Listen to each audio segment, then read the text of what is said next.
আসসালামু আলাইকুম আপু। ওয়ালাইকুম আসসালাম। জি আপু, আপনি বাণিজ্য মেলা ঘুরতে আসছেন আজকে? জি। একা আসছেন না সাথে কেউ আছে? না, আমার ছোট বোন আসছে আমার সাথে। হ্যাঁ, আজকে আসলাম, এই নিয়ে আমার দ্বিতীয়বার আসা। অনেক ভালো লাগতেছে।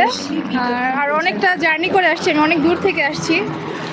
সব মিলিয়ে মোটামুটি ভালোই। কোথা থেকে আসছেন? আমি আসছি লালবাগ থেকে। লালবাগ থেকে। হ্যাঁ, আগে তো বাণিজ্য মেলা ছিল আপনার আগারগাঁও, ওটাই বেশি ভালো ছিল না এখানকার জিনিসটা বেশি ভালো? আমার মনে হয় ওইখানেই বেশি ভালো ছিল।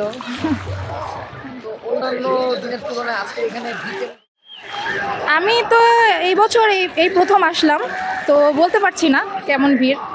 মোটামুটি তো দেখলাম ভালোই, ভিড় তো অনেক। তো এমনি এবার টিকিট কাটতে কি কোনো ঝামেলা হচ্ছে? না না, কোনো ঝামেলা হয়নি। এসেছেন কি দিন থেকে ভালো? আমি কুড়িল বিশ্ব রোড আসছি, ওইখান থেকে ওদের বিআরটিসির বাস আছে, ওইখান থেকে আমি চলে আসলাম এখানে। আসছি এত দূর থেকে, অবশ্যই কিছু কেনাকাটা করব, বাড়িতে নিয়ে যাব এই আর কি।